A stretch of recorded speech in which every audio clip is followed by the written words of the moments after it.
আমি আজকের এই সরকারের যে বিষয়টা সবার আগে উপস্থাপন করতে চাই সেটা হচ্ছে আমাদের একটু আগে কর্নেল হক স্যার বলে গিয়েছেন যে বাংলাদেশে এই সরকার একটা পচা জায়গায় হাত দিয়েছে, যেমন তার পা নেই, তার পেট নেই, তার বডি নেই, তার কোনো কিছুই নেই। আর বাস্তবিক সত্য কথা হচ্ছে কিছুই নাই। এই সরকার 16 বছরে, গত 16 বছরে যে সরকার ছিল তারা এই দেশটাকে ধ্বংস করে দিয়ে গিয়েছে। ধ্বংসের একটা স্তূপের মধ্যে বর্তমান সরকার দায়িত্ব পালন করছে। সরকারের ব্যর্থতার আগে আমি কয়েকটা চ্যালেঞ্জ বলি। সরকার যখন প্রথম দায়িত্ব নেয়, ওই দায়িত্ব নেওয়ার পরেই বাংলাদেশে ভয়াবহ দুটো বন্যা হয়েছে, আপনারা দেখেছেন। এই বন্যা হলে যদি শেখ হাসিনার আমল হতো তাহলে বলতো ইউক্রেন রাশিয়া যুদ্ধ, তাহলে বলতো অন্য দেশের সাথে উদাহরণ সৃষ্টি করে যে এটার সাথে রাজাকারদের সম্পর্ক আছে। কিন্তু এত বড় ভয়াবহ বন্যা যারা সৃষ্টি করে কিংবা প্রাকৃতিক দুর্যোগ যে পর্যায়ে আপনি বলেন না কেন, সেটার পরে বাংলাদেশের সরকার অর্থনীতি নাই, টাকা নাই, পয়সা নাই, তারপরেও যে 100 দিন কিভাবে থাকে এটাও আমার কাছে একটা প্রশ্ন। আমি মনে করি এটা আল্লাহর বিশেষ মেহেরবানিতে হয়তো এই সরকার টিকে আছে। এটা হচ্ছে এই সরকারের প্রথম ভালো জায়গা। দ্বিতীয় হচ্ছে আপনারা দেখেন রেমিটেন্স যোদ্ধারা, আমরা শপথ নিয়েছিলাম যে বাংলাদেশে শেখ হাসিনা যতদিন থাকবে আমরা আর টাকা পাঠাবো না, কারণ আমার টাকা দিয়ে তিনি গুলি করে মানুষকে হত্যা করতো, র্যাবকে দিয়ে মানুষকে গুম করাতো, পুলিশ দিয়ে বাড়িতে বাড়িতে মানুষদেরকে চুরি করা হতো।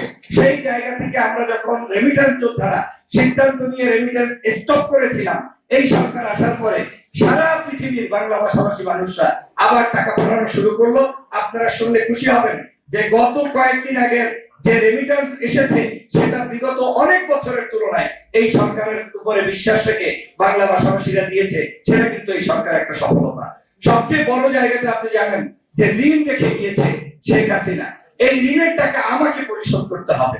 খেয়েছে শেখ পরিবার, খেয়েছে পুতুল, খেয়েছে জয়, খেয়েছে আজকের আওয়ামী লীগের পরিবার, মেম্বার, চেয়ারম্যান, এমপি, মন্ত্রীরা, আর টাকা পরিশোধ করতে হবে ডক্টর মোহাম্মদ ইউনূসের সরকারকে।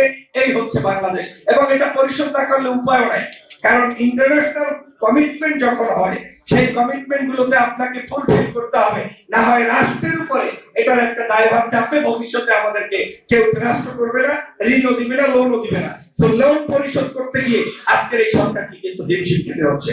আমি এই সরকারের কয়েকটি ব্যর্থতা বলতে চাই, যেটা আমাদের আগামী দিনে যদি এই সরকার তারা যদি সুন্দরভাবে অগ্রসর না হয় তাহলে এই দেশটাকে সুন্দরভাবে টিকানো যাবে না। প্রথম কথা হচ্ছে আমরা এই সরকার প্রতিষ্ঠা করার জন্য কোন থিম নিয়ে এই সরকারকে প্রতিষ্ঠা করেছি। কোন রাজনৈতিক দল কি সরাসরি কোন একটা দলের উদ্যোগে এই সরকারের পরিবর্তন হয়েছে, না সামষ্টিক জাতিগোষ্ঠীর ঐক্যবদ্ধ প্রচেষ্টায় এই সরকারের পরিবর্তন হয়েছে? সরকারকে সবার আগে বুঝতে হবে এই চেতনাটা এমন একটা চেতনা, যখন আমাদের মতো সামনে মঞ্চে উপবিষ্ট অনেক বিজ্ঞ ব্যক্তিরা তারা যখন ব্যর্থ হয়েছে, 16 বছরে অন্তত 1600 বার আন্দোলন হয়েছে ছোট বড় বাংলাদেশে, একটা আন্দোলনও কিন্তু ফেসিবাদকে পতন ঘটানো যায় নাই।